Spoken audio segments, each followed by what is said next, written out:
Hello, welcome to the Yoga Lawyer Show. Today, what are we talking about, Katie? We're talking about the Olympics. Whoop, whoop. We love the Olympics. We love them. So what about the Olympics? First of all, where are they? So right now, these games, the Winter Games, are going to be in South Korea, which is cool. It's kind of monumental. We're going to talk about that a little bit because just everything that's happening with the Koreas. The Koreas, the double Koreas. Yeah.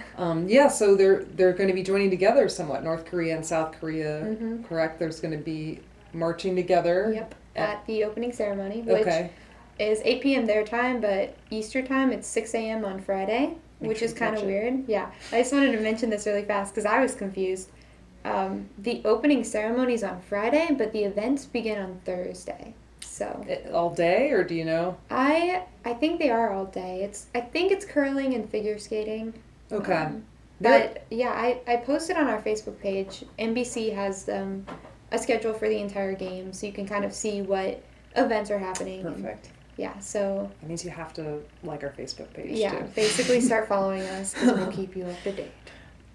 So you're saying they're going to be marching together under. I heard something. What is it, like a unification flag? Yeah, or so something? they have this special flag that they're marching under. It has a blue peninsula. It has a picture of a blue peninsula with the outlying islands, and they're going to be marching under it as if they were one Korea, I guess. And then they're going to be competing in some events together, like ice hockey. All of this had to be approved by the International Olympic Committee. Whoever's in charge of the Olympic Games. And I guess they gave them the go-ahead, so they're going to be marching together, which I think is huge. Yeah, so why do you think it's huge? Just because of all of the problems. I mean, with North Korea and the nuclear weapons and such. They don't agree with each other. I mean, North Korea wants South Korea to be part of North Korea, and South Korea wants to be independent. There was a whole bunch of riots, and this isn't recent, but there have been a lot of riots. There was a lot of death, a lot of fighting and adversity, and the fact that they're willing to come together to march under one flag is huge to me, I think.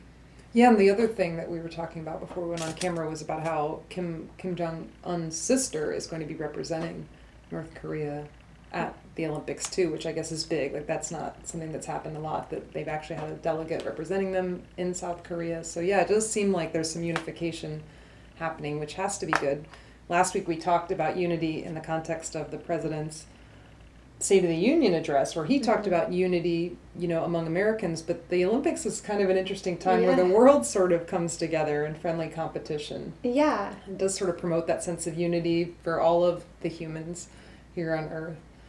Yeah, it's crazy that countries who can't agree on a single thing can still come together and they can be in the same room, at least for the opening ceremony.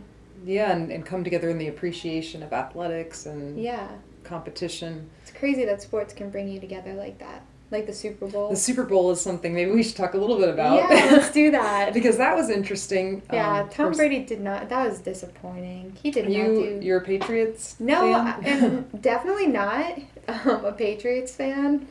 But I will admit that Tom Brady's usually pretty good, and he just was off his game.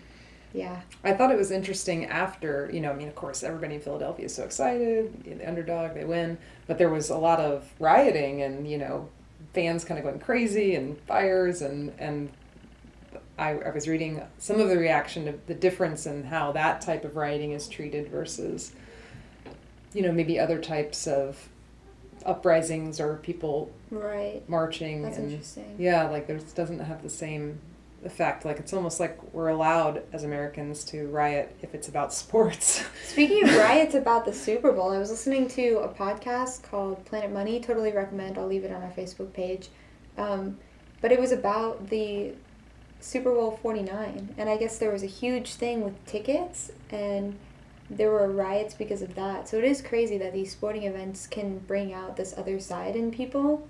Yeah, well, it exists in all of us. I guess. Well, that's part of it. I mean, to get deep for a minute, sports kind of gives us an opportunity to explore our shadow side in an environment that's okay. It's okay shadow side? Yes, our darkness, because we all have it. We're not all good. We're good and evil. Like, to live on this earth is to be a combination of both, but we like to project that darkness onto our enemies. And in sports, you're sort of allowed to do that, to have So you kind of think enemies. In a way, it can be a positive way to sort of integrate your shadow, as long as you recognize that sometimes you're the hero and sometimes you're the villain. You can't always be one or both. sportsmanship is recognizing your shadow? It may be. So you think that it's healthy to recognize your shadow? Yes. Okay. Well, in everything. I mean, we have to become whole humans. I mean, that's sort of the necessary step on that journey inward. If that's what we're here to do, is to really look inward and come to a sort of peace within ourselves. And the way to do that is to explore and integrate our own darkness. Until we do that, we project it onto our enemies, whether they be, the President of the United States or celebrities that we dislike, or our neighbor, whoever kind of riles us up and makes us angry is a projection of our own shadow. Don't take my word for it, though. Go inward, look at these things for yourself. So yeah, I guess everybody's shadow is pretty personal. Yeah, I mean, it would have to be in everything. Our whole world is personal in a way. So we can only see it from our personhood, from our limited perspective. You can't really see it. I can't jump into your shoes and see the world from your perspective. But we can talk about the Olympics on on the show, and that's what we do. We like to use these. Yeah, I wonder if North Korea is recognizing their shadow, and that's why they're coming together. In some way, this is a step. It's a good step in the right direction. And maybe it'll help the world start to also Because, if they can do it, why can't we do it? Yeah, why can't we all do it? Good stuff. We like to see this. So the Olympics will be fun, too. It's always fun to we should do, a follow-up episode. Yeah, maybe next week, and we can talk more about it. Yeah. Cool. Well, thanks. We'll leave it at that today. Thanks for watching. Make sure to subscribe. We're at 100. We hit 100 subscribers last week. When we get to 200, we're going to have a special giveaway. So make sure to subscribe. Like us on Facebook, leave us comments and feedback, and we'll see you next time. Peace out. Mic drop.